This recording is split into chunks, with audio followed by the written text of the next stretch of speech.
He says that needs to change. I do understand the federal government made an election commitment. We got to follow through on those things. But at the same time, we're going to need the federal government to have a serious look at their policy in relation to ferry users in British Columbia and ensure fair treatment for ferry users here. And he says BC also sends billions in equalization payments to eastern provinces. And the federal government is condemning Hong Kong's law enforcement authorities after Hong Kong police issued bounties and warrants for 19 pro-democracy activists, 3 of which are from the Lower Mainland. Now, officers say the activists violated a national security law imposed by China, but an expat Hong Kong resident here in Vancouver calls this just another scare tactic. These are all the things that they typically do to basically intimidate you, right? Is really transnational repression. And again, like, this really undermines our democracy here. Because we no longer feel completely free to exercise our rights. Now, in a joint statement, 2 federal ministers said the actions taken by Hong Kong, quote, threaten the sovereignty of Canada and the security of the people in this country. Now, this wildfire season in our province continues to be relatively quiet compared to recent years. There are now 66 fires, with the majority of them listed as under control. Now, there are just 5 fires burning out of containment right now, with 4 new fire starts that happened yesterday. Now, there were thunderstorms over the weekend, so new fires still may be discovered. And that's it for now. I am Jessica Chung, and you are watching CBC News BC. As usual, stay here because BC Today is up next.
Good afternoon. Thank you for joining us. Canada is joining a call for Israel to allow more aid into Gaza. Foreign Affairs Minister Anita Anand is at a UN conference as they discuss the concept of a 2-state solution. We'll bring you the latest up first. And here in BC, a Creston man sustained life-threatening injuries after a grizzly bear attack. How can humans safely coexist with bears in our province? Plus, after 12:30, we go from wildlife to summer pet care, and Veterinarian Dr. Adelman will take your questions after 12:30. I'm Michelle Elliott. Welcome to BC Today.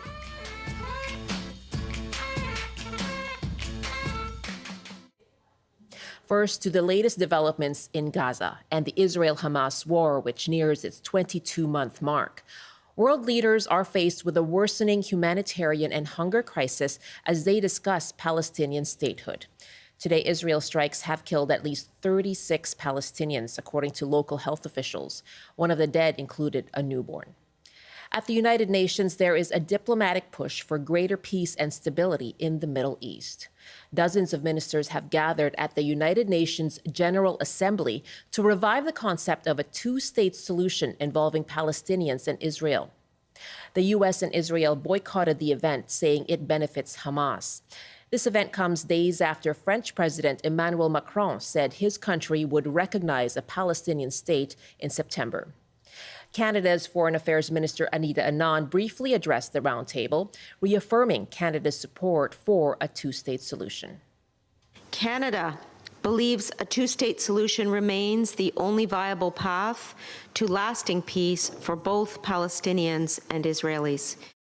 We are here today because this moment demands political courage and resolve, and we must stand together and choose a different path, one that leads toward a sustainable and a just solution.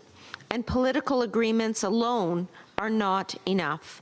We must also address the narratives shaping identity, perception, and legitimacy, as these lie at the heart of the conflict. Now there is mounting international criticism toward Israel restricting the flow of vital aid and supplies into Gaza. In response, Israel has resumed airdrops of aid into the region, and it began a tactical pause in 3 populated areas of Gaza for 10 hours per day to allow aid. Gaza's health ministry says at least 133 people died of malnutrition. United Nations Secretary General Antonio Guterres says the roundtable must serve as a decisive turning point toward realizing a two-state solution. Specifically, Israel and Palestine living side by side in peace and security, within secure and recognized borders on the basis of the pre-1967 lines, with Jerusalem as the capital of both states, in line with international law, UN resolutions, and other relevant agreements. 2 independent, contiguous, democratic, and sovereign states, recognized by all and fully integrated into the international community. It is the only credible path to a just and lasting peace between Israelis and Palestinians. Meanwhile, UN agencies are calling for higher and long-term supplies to counter the worsening hunger crisis. More than 100 aid and rights groups have warned of a mass starvation crisis and call for an end to military-controlled aid distribution. The World Food Programme said 60 trucks of aid had been dispatched, but this amount fell short of Gaza's needs. Israel, which controls supplies entering Gaza, denies it is responsible for food shortages. Israeli Prime Minister Benjamin Netanyahu says there is no starvation in Gaza, but other world leaders say otherwise. This includes U.S. President Donald Trump, who said people in Gaza, quote, need to get food and safety right now. And Prime Minister Mark Carney, who calls Israel's denial of humanitarian aid a violation of international law. Carney said he welcomes the widened channels for aid delivery, but that they need to be expanded.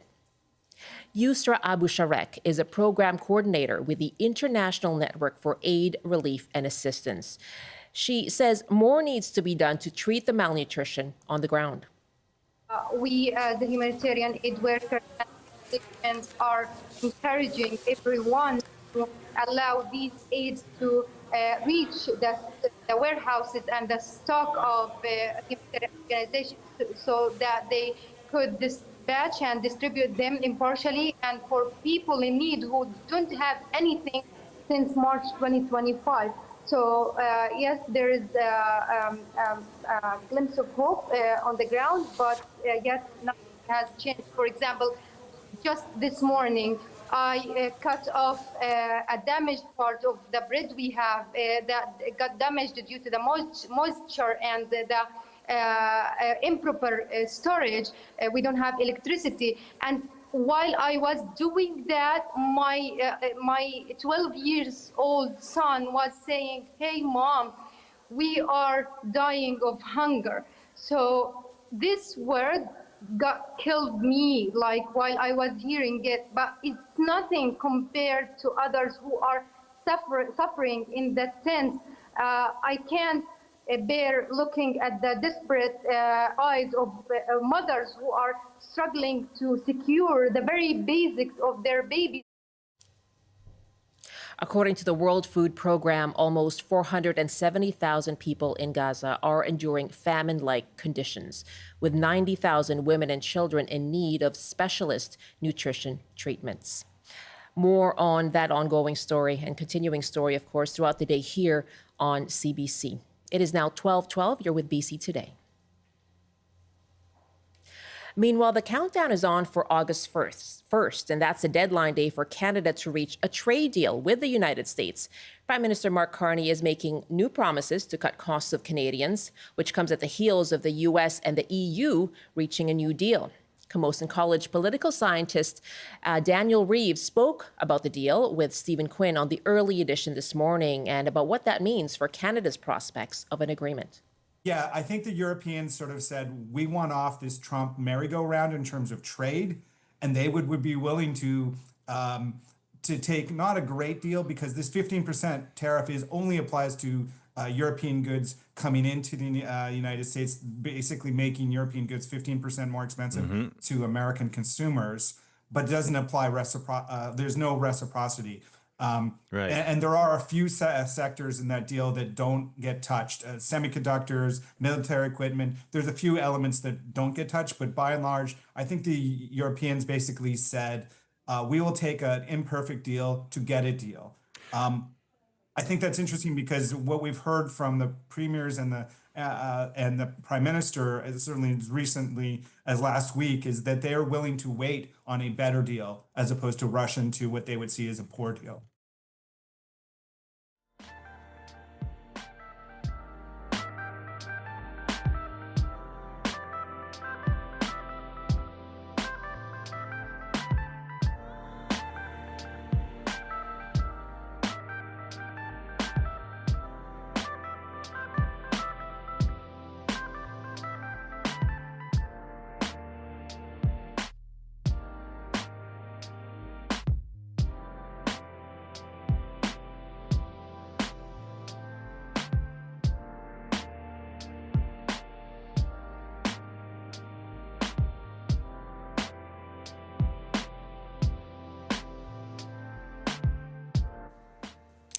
It is just about 12:15 now. You're with BC Today here on CBC. I'm Michelle Elliott.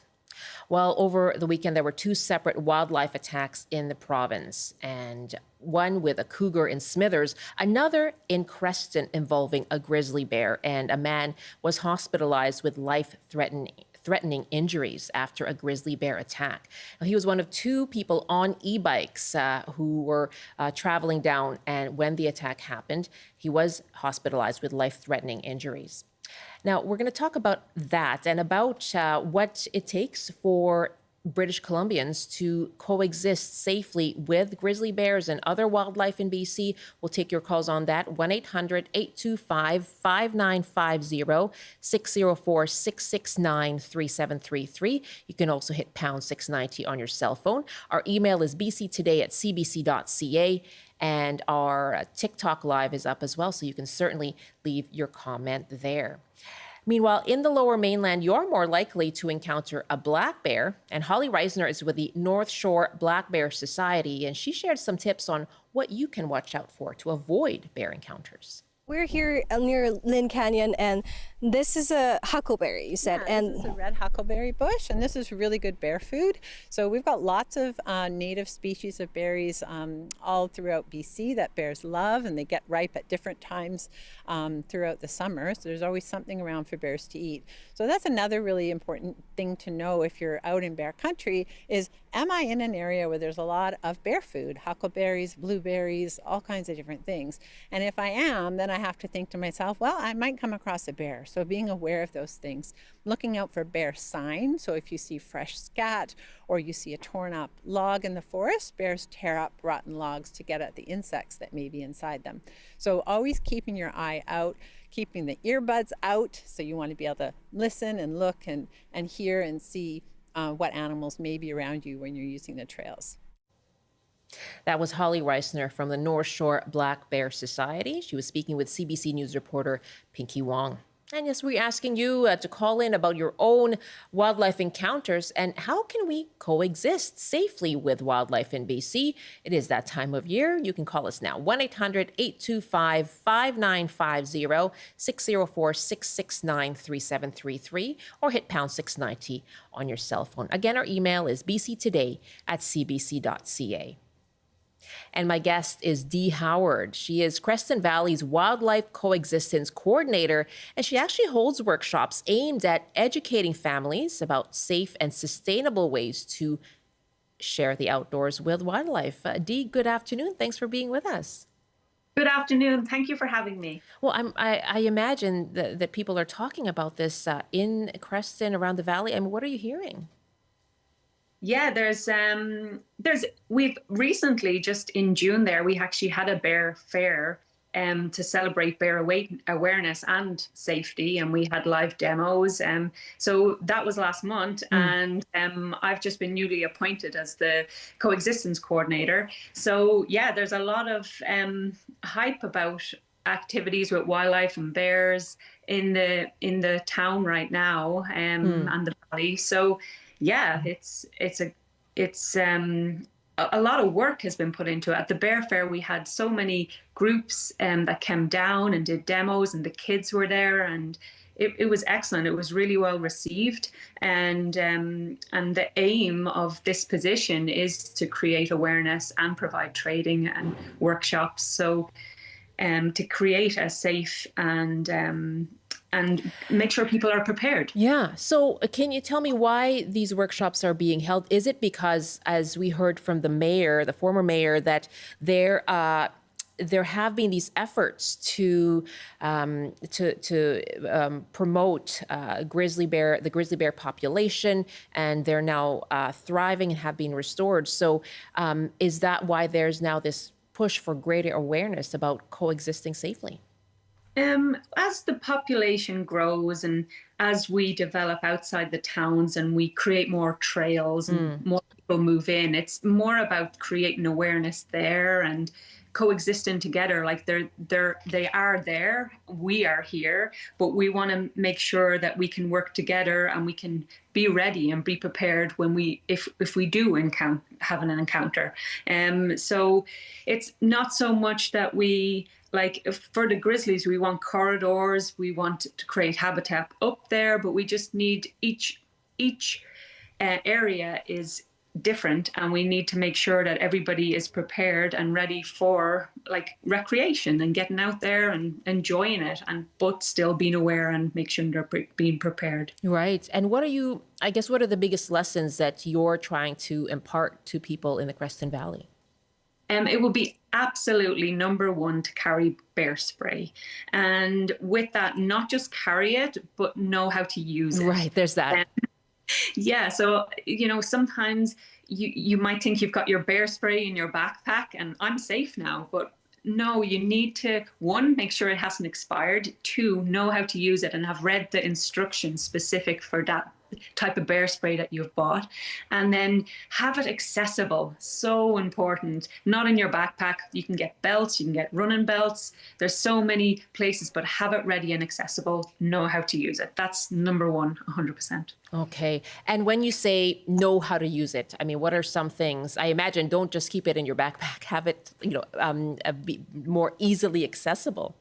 Absolutely, 100%. Have it accessible, know how to use it. So actually, when we do the workshops, we do a demo with the bear spray of how to spray it, how to take the safety clip off, what distance you should be at. We talk about, different scenarios with the wind and right. But doing that in general without having any pressures is, when it comes down to it, you're already prepared, and it makes a big difference. So yeah, the bear spray is number one. And I should actually say that is the current mayor of Creston, Arnold DeBoon, who was talking about the efforts that have been made to bolster local grizzly populations in Creston. And so right now, grizzly bears are considered a species of special concern under federal legislation. Can you tell me about what the numbers are like in your area?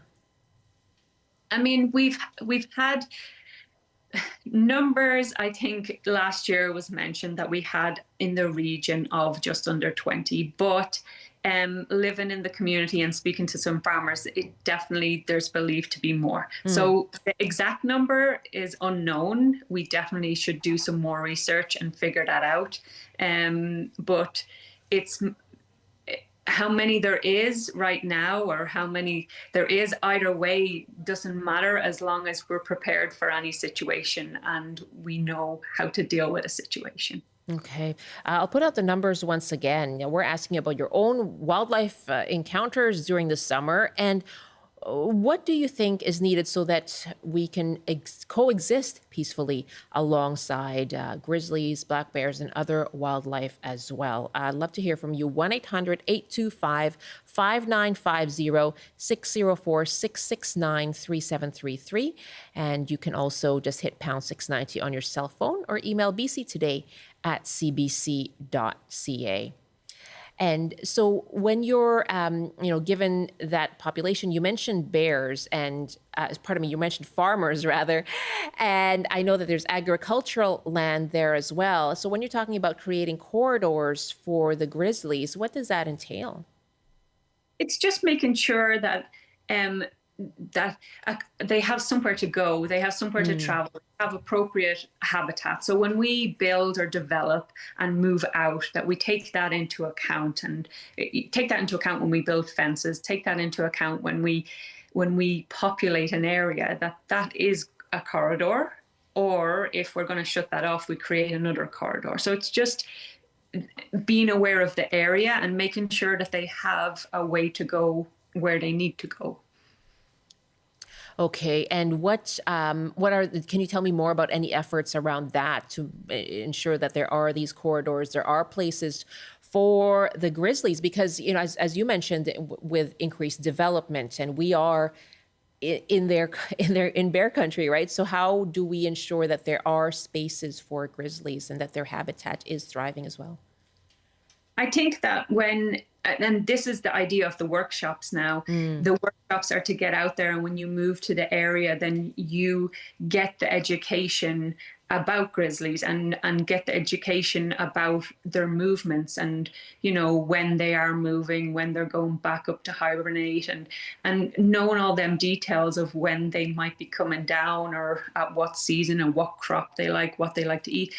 That's all in the workshop. And then in that scenario or situation, how to deal with conflict or not. Like, the workshops are excellent source, and it's kid friendly and it's family friendly and it's a lot of fun, but it's also preparing you for all the scenarios and giving you the tools you need to live in the valley. And it's a beautiful valley, and we've got beautiful walks and wildlife centers and areas, so everybody wants to enjoy it, and we can all coexist together, and as long as we have the right tools. Okay, and I'll ask you more about the tools and what people can even do to avoid an encounter in the first place, and what to watch out for. Our numbers again, 1-800-825-5950, 604-669-3733.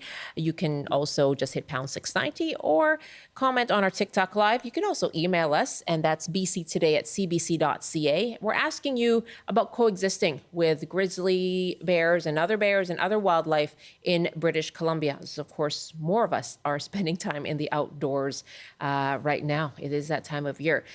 Carol Ann writes from Roberts Creek, bears in the front yard are a common sight. I don't leave the house without a can of bear spray and a whistle. I learned this from a person interviewed on CBC. Also, now that cell phones are a thing, I carry one of those too. Of course, my portable radio. And Carol Ann writes, I have encountered a bear 5 times in the past 40 years living here and haven't been attacked. Okay, well, That's very good to hear, Carol Ann. And it sounds like you've got the tools with you. So Dee, why don't we go through what people should have when they are venturing out into the forest? Yeah, I think number one is to just recognize that they want to avoid conflict. Yeah. They don't want to be in that situation, nor do we. So that's number one. And then number two, and I mentioned it, the bear spray. It is key. That bear spray is so important. And it's not just me to have the bear spray when I'm in a group of 5. We should have our own bear spray. You can't rely on one person in the group to carry the bear spray and to be, everybody should have. Oh, you should have your own. Absolutely. Oh, 100%. okay. And then number 2 is to make sure it's accessible. It's so easy to put it away and to put it in your backpack, put it in your backpack pocket. It has to be accessible. And like I said, there's belts you can get if you're running or hiking. There's little holsters you can get. There's so many accessories to make sure that bear spray is accessible. And that will be number 2. And that in general, like when you're going out hiking or walking or cycling, having your bear spray, for me is just number 1 and key. Anything else is above and beyond. You know, and other means are great, but that's the key, really. Those are the very least that you should have. Yeah, Justin is on the line in Victoria. Hi, what are your thoughts on coexisting safely with bears? I just like to say, that's why they're all coming down into the cities. Is when I was younger, you'd walk through the forest and there was apple trees, crab apple trees everywhere. I mean, you couldn't eat them as a human. I mean, they were pretty gross, but as for the animals, they would love them, right? And that's why they're all coming down here, because when they clear-cut a forest nowadays, they don't plant anything like that. You walk up there nowadays, you don't even see a fruit tree or a bush or anything. When they clear all the bushes and everything out of there, all the huckleberries and everything, it's all gone, right? Mm-hmm. And they don't plant none of that stuff. So there's only one way to go, and that's down here where it all is, right? Looking for food. Justin, thank you very much for the call. And they're hungry, not to mention as well, right? Sure. So their attitudes are different as well. So, yeah. Yeah. All right. Thank you.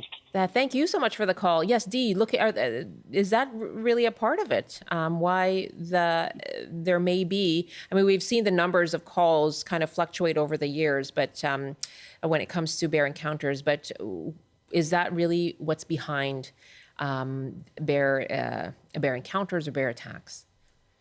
I mean, I would say, our population, and as we increase as well, we're moving out into their habitat for sure. Mm-hmm. And we are creating, like if we have an apple tree or a cherry tree and we leave it there and it's in bear country, they're going to come and eat that if we're not going to pick it. So, if you harvest your crops early and try and get it away, that would be a good idea. But if we're leaving that all there from them, like, what can we expect? They are looking for food and they have a lot of food that they need to eat to get ready for hibernation. So yeah, it's definitely, food is an attractant for them. And if we're leaving it there ready for them, they will be there. They will be there. And so, Dee, I know we're talking to you about grizzlies, but there's always the difference between grizzlies and black bears. If you are on a hike and you see down the road, down the trail, you spot a grizzly bear, what should you do? First thing you do is stop what you're doing, stop and analyze the situation. That's number 1, stop and analyze. If you want to tell the difference between the two, you can. Just the grizzly has bigger claws, it's got more rounded ears, and it's got a hump, a shoulder hump. Mm-hmm. But realistically, they're the same species and their behaviors are situational. So you don't need to stop and figure out which one it is. You need to just analyze the situation. And then from that, you deal with that situation as appropriate you can, and unlock your holster or get your bear spray ready. And when if you've analyzed that the bear isn't quite aware of you yet, are you still able to walk away? Yeah, so in this situation, if the bear hasn't seen you, you don't want to start shouting at the bear, hey, I'm over here. Right. So yeah. So in that case, yeah, you don't want to be making confrontation yourself with that bear. Yeah. Get out of the way.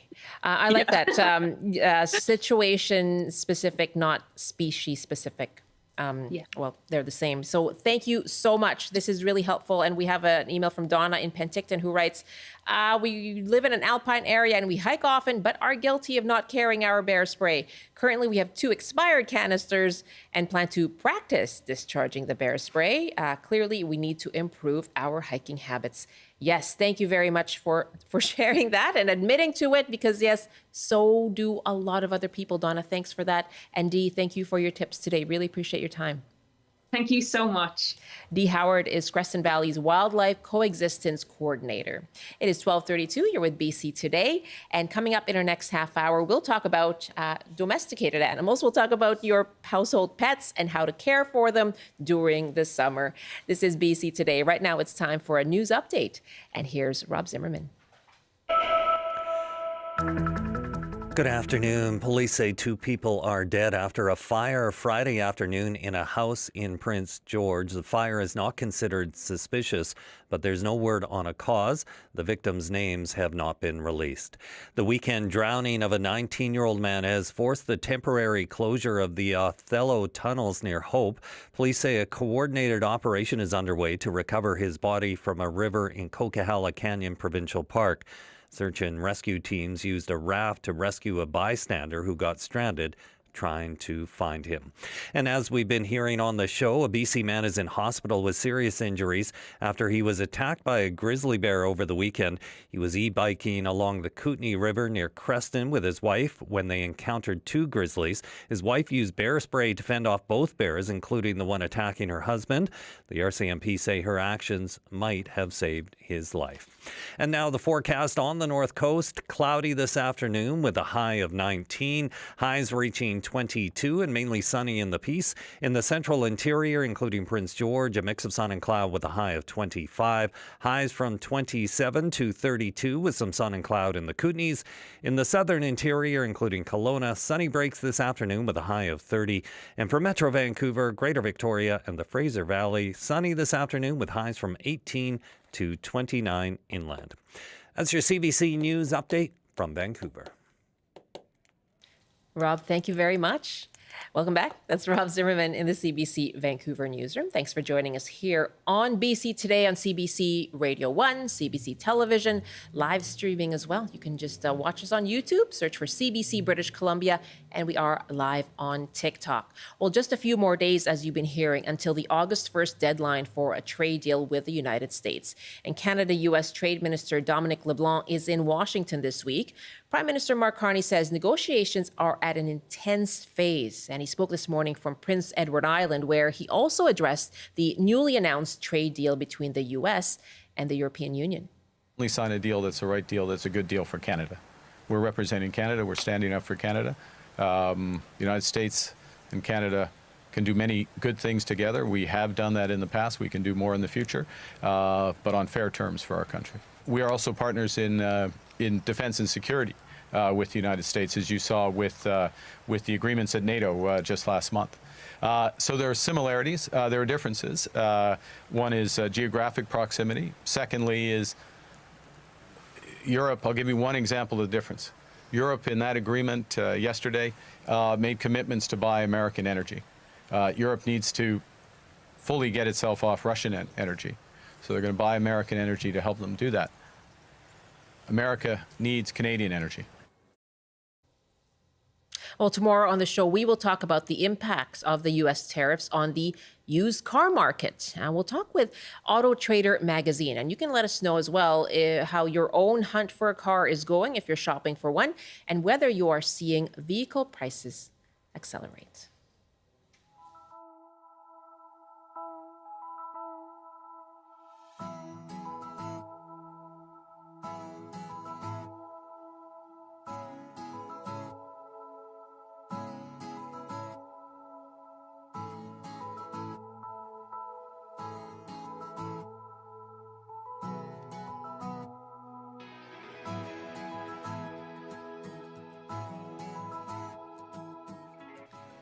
It's 12:36 now. You're with BC Today. I'm Michelle Elliott. Very nice to be with you to start your week off. And you know what? Yeah, lots of us are having some fun in the sun right now, as are our pets. But that can bring about some health concerns, including heat stroke or ticks, and the use of pesticides as well. Well, we have an expert here to take your calls now. So you can dial us up with your own summer pet care questions. You can call us now, 1-800-825-5950, 604-669-3733, or just hit pound 690 on your cell phone. If you'd like to email your question, we are at bctoday@cbc.ca. And you can also just post it on TikTok. We are watching the comments there too. Dr. Lauren Adelman is a veterinarian and internal medicine specialist and the co-founder of the Senior Dog Veterinary Society. Welcome back to the program. It's nice to see you. Nice to see you too. And you've been out and about enjoying British Columbia as well. I have been. I was on Seychelles on the weekend for the first time. Oh, that's wonderful. You had a good time? Amazing time. It was awesome. And how are pets doing this summer? Yeah, I mean, summer's always a busy time for us. I work at an emergency hospital, Canada West Vet Specialists, and summer is busy, especially we see a lot of, heat-related sickness in our pets. A lot of things that pets are eating that they shouldn't be, various different illnesses and ailments that definitely peak in the summertime. Wow. Can you tell me more about the heat? We hear about it, right? Like don't leave your pet in the car and that kind of thing. But what is the impact? What are those illnesses that you're seeing? Yeah, so, the big one would be heat stroke or heat exhaustion. It impacts our pets pretty quickly. So it only takes a very short time during the high temperatures of the day, especially, you walk around Vancouver, you see a lot of the squishy face breeds, like the Frenchies, and they just don't tolerate the heat as well because of the way that their breathing mechanics are. So, heat stroke, and then dogs, especially older dogs or younger dogs, heat, just like with people, can really just make any underlying illness kind of come to the surface. So we think about that with elderly people, and that's definitely the case for our older pets as well.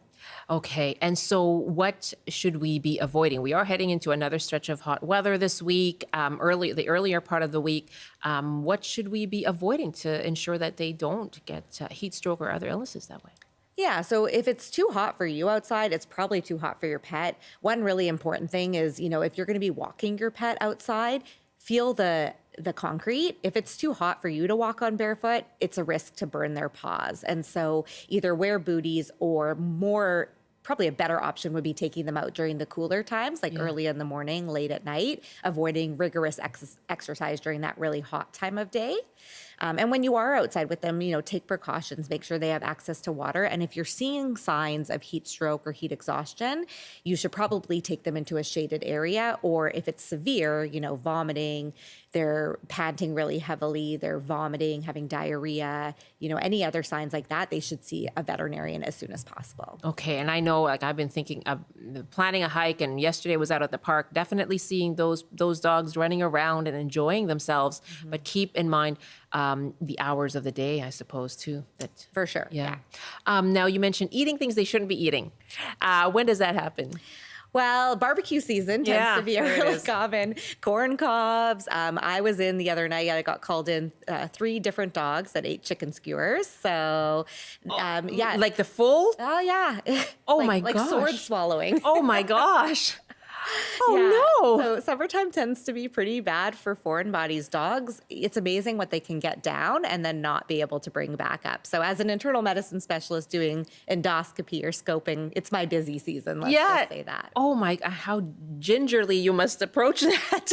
Yes, exactly. It's definitely stressful. So, I mean, that's really just keeping an eye. Yeah, making sure, when you have corn cobs around, don't just toss them into a garbage on the ground. Make sure these are out of reach for pets, barbecues, bones, things like that. Make sure these garbages are not accessible to our furry friends. Okay. Dr. Lauren Adelman is with me, internal medicine specialist, as you heard, and co-founder of the Senior Dog Veterinary Society as well, and an emergency veterinarian. So we'd love to hear from you. You can call in with your questions about pet care.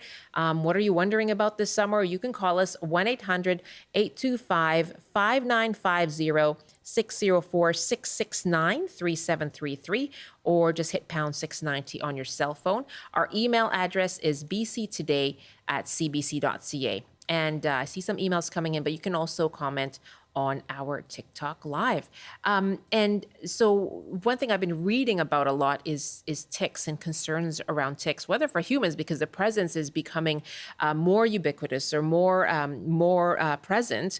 But what should we be concerned about when it comes to dogs? Yeah, as you said, it's becoming more common in this area, specifically in like the forested areas like North Vancouver. We're seeing more and more ticks, and with ticks come disease. Specifically, you know, we worry about pets that are really going, your forest hikers, things like that. And so tick prevention should be used in the summer months for our pets in Vancouver. Wasn't necessarily the case maybe 10 years ago, but now definitely should be.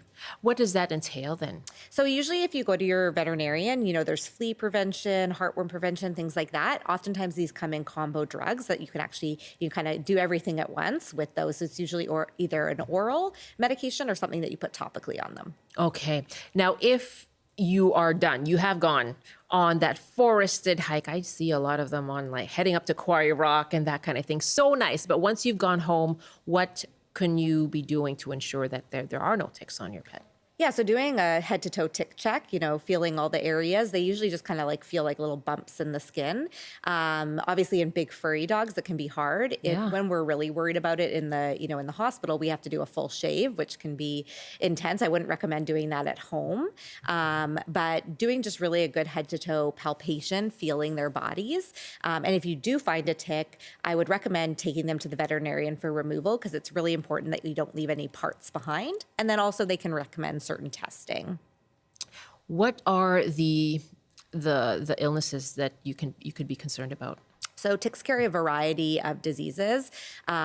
We think of things like Ehrlichia and Anaplasma, which are kind of these rickettsial organisms that can produce immune disorders in dogs. We think of Lyme disease would be another common one. Yeah. And right now we're kind of still figuring out what the ticks in our area can carry just because of the migration issues. Yeah, it's quite new. Yeah. But I know like we saw a dog that came in for tick paralysis a few months ago, which, you know, I had never seen here when I practiced in, you know, North Carolina and Tennessee, sure. But so these diseases are spreading. And so if you do find a tick on your pet, it's probably best to book an appointment with your veterinarian, not just for removal, but to discuss potentially testing or treatment that should be given. Tell me more about that. When did you see this case that surprised you when it comes to tick paralysis? Yeah, so that wasn't a case I saw personally, but it came in through our emergency team, and the dog was, you know, paralyzed. It couldn't move its legs, and so, you know, not something that's usually on our radar, but they did a full shave down and found the tick, and it's a really rewarding disease because if you catch it early enough and you remove the tick, the kind of neurotoxin that they produce immediately goes away, and so the dog began walking again almost, you know, pretty quickly. Wow. So, but these are just differentials that weren't necessarily on our radar. Yeah, I can imagine those are things that you're now seeing more of, as you say, when you work down in the southern United States. Yes, maybe, but not quite, not here. But we may be seeing more of them. Love to hear from you. Our number is 1-800-825-5950, 604-669-3733. And you can also hit pound 690. Call in with your own questions about taking care of your pet. Any health concerns that you may have about your pet, give us a call. 1-800-825-5950, 604-669-3733, and or just hit pound 690 or comment on our TikTok live or email us bctoday@cbc.ca. Sharon writes in this question from Nanaimo, looking for your thoughts on giving a 1-year-old hunting dog 100% beef hide daily. My dog chews them so fast. Should we reduce it to 2 a day and 2 a week rather than daily? And I'm assuming we're talking about that as a treat, maybe not as a, you know, a full diet. Okay, it sounds like it's more of a treat. Giving that as a diet alone probably wouldn't be balanced. So I'm assuming that's a treat. You know, I think it really depends on the individual dog, right? With any sort of treat that we're giving, we need to be cognizant of how hard it is, how easy it is to eat, you know, and break down into pieces. Most treats we don't want pets swallowing whole. As well, a lot of the really hard treats like antlers, things like that, that can be really hard on their teeth and can cause fractures. So I would talk to your veterinarian specifically about the calorie content. It's hard to know without knowing the dog, but in terms of the dangers, I would say, of eating it whole, I guess I would say if it's not chewing it up into pieces, I probably wouldn't feed it. Okay, so make sure that it's being chewed, because as we were talking about with the corn on the cobs, that can be dangerous. And so when she's asking about reducing it to 2 a week, but really you're saying just look at how the dog is consuming. Exactly. Yeah. Okay, really interesting. And what would that be useful for a hunting dog? Like, what would that, just a snack or something to? Yeah, I think she's just probably using it as a nourishing treat. I think with any treats, it's important to remember that really they shouldn't make up more than 10% of a dog's calories in a day. 90% of the food they consume should be from a balanced diet.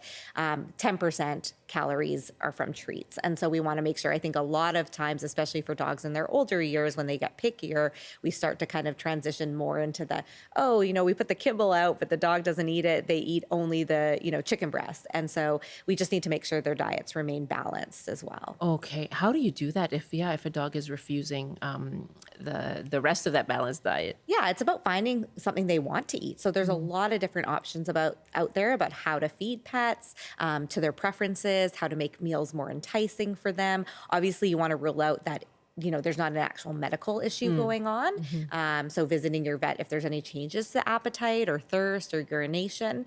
But a lot of dogs, just like people, get a little bit of suppressed appetite as they get older. So for senior pets, sometimes there's some tips and tricks that your veterinarian can walk you through in terms of making their current meals more enticing, or, trying something like a homemade diet if they prefer the human food side of things. At least we can feed them something balanced. Okay, you adapt as you go along. Yeah. Okay, let's take some more calls here now, or some calls now. 1-800-825-5950, 604-669-3733. My guest, veterinarian and internal medicine specialist, Dr. Lauren Adelman, here in studio.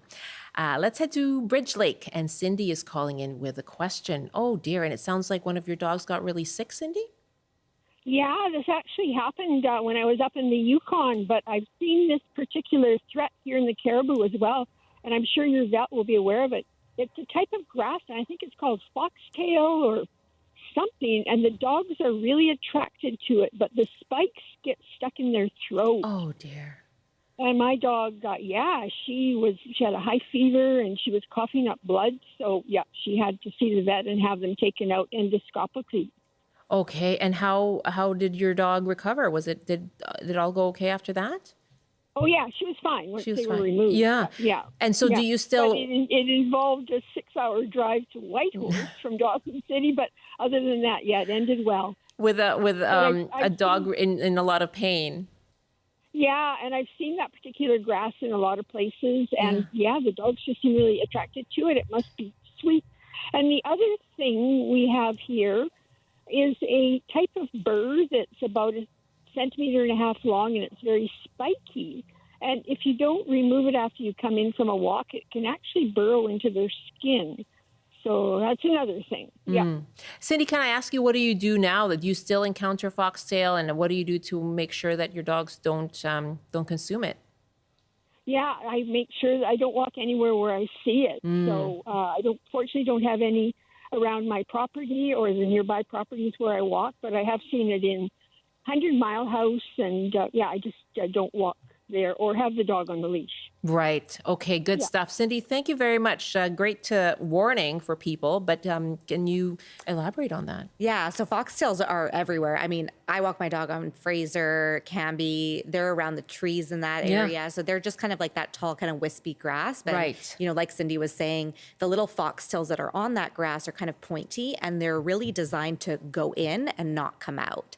And so that is actually not... I mean, we can see foxtails anywhere if they're ingesting it or sniffing it. I've pulled them out of noses, like she said, mouths, oral cavity, really, really common in paw pads when they're walking on them. And they do tend to create, they dig deeper, and then they create infections. And so, these are really common things. So if you see one, it's really important to remove them. But as Cindy said, prevention is the best medicine. Just stay away from those things. And if you are worried that your pet ingested one, or, they are acting unusual, maybe they have a wound on their paw that's, getting worse, then going to see your vet is important. Okay, yeah, I like that. She just avoids it altogether. Let's take another call here from Callie, who's in Houston. Hi, Callie.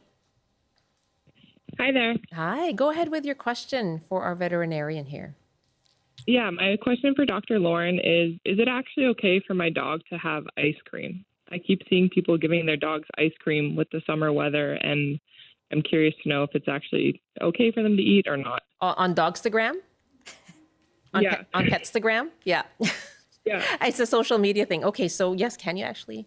So as long as you're giving ice cream that doesn't have like toxic ingredients in it, like chocolate or macadamia nuts or anything like that, if it's just like a vanilla ice cream, my recommendation would be it's fine in small amounts. Like I probably wouldn't let them eat a whole cone or a tub, but a lick here and there is probably not going to be a huge deal. In saying that, some dogs are much more sensitive to dairy than others. And so you need to be a little bit careful in terms of how much dairy you're feeding your pets. But as a veterinarian, but also a pet mom, I will say if I'm having, a vanilla cone, I'll let my dogs have a little lick here and there, but just in moderation. Okay, a lick, but not the whole thing. And can you tell me more about that? I am aware of chocolate being toxic to dogs, but macadamia nut as well. Yeah, so macadamia nut.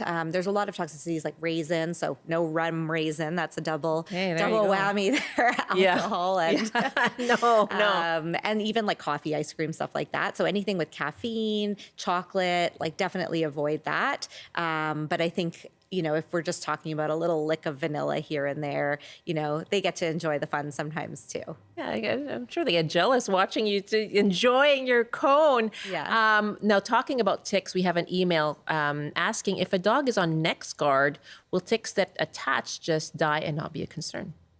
So it really depends. I mean, first of all, not all tick prevention is 100%. So even dogs that are on tick prevention could potentially have infections or have a tick attached. We do know that there is some resistance. But yeah, for the most part, the hope is that they wouldn't be able to pass disease. Most tick-borne diseases are not going to be passed in less than 24 hours of attachment. So if the tick dies or, isn't able to withstand more than 24 hours attached to the pet, it's unlikely that these diseases are going to be able to be spread. So would that apply then when you say tick prevention is not 100%? That's any kind of tick prevention? Yeah, unfortunately, with any of our tick, flea prevention, like even fleas, they can develop resistance. And so luckily in our area, because it's so new here, I don't think we see that as much as we do in some of the other areas that I've practiced. Right. So if you do find a tick on your pet, and it is something that you're not sure about how long it's been there, like it's always better to go seek veterinary advice and ask. If you know that it's been less than 24 hours, it's probably unlikely to be passing much on. Okay. Our next caller is Jason in Victoria. Hi, Jason. Welcome. What's your question for Dr. Adelman? Yeah, hello. I got a 13-year-old pit bull, and he's been throwing up lots within the last couple of days, and I ain't got the money to take it to a vet. So I was just wondering what would be the next best thing I should do, or I don't even know what's going on with him really. So. Has he been spending a lot of time like outside? Do you think it could be the heat that's causing him to vomit? Because that is one sign of kind of being too hot. Okay, yeah, maybe because I take him for hikes every day. We've been going to the lake and stuff, and. So maybe I would start, by trying to avoid, the peak times of day. If you are going to do that, I would do it like during, the colder times, like early in the morning or later at night, or given that he is having some vomiting, maybe just avoid it altogether for right now and rest him. In terms of, other causes aside from just the heat, unfortunately, vomiting is one of the most common presenting complaints for a variety of disorders, GI, kidney, liver disease. So, without doing something like blood work, I think it would be really hard to know beyond that what could be causing it. So blood work would be the next step if this goes on. Otherwise, you could just kind of, keep him calm, try and avoid excessive activity, and, just make sure that, you're watching him closely for any signs that he might be getting worse. Okay, so first thing is maybe think about, less exposure to the hot weather. And in terms of supporting the dogs, after having vomited, are they also dehydrated? Is that something you have to deal with too? Definitely. Yeah. So especially if they're still eating and drinking, then, as long as they're able to keep down some water, then that's usually okay. But if they are, not eating, especially not drinking, then unfortunately, you should take your dog to the vet, because in that situation, they could be suffering. And Jason, talked about the cost of going to a veterinarian. That's a concern for sure. And I'm sorry to hear, Jason, I hope that just not going on hikes helps. How are we doing when it comes to the shortage of veterinarians? I mean, there's a constant shortage of veterinarians, constant shortage of veterinary staff right now.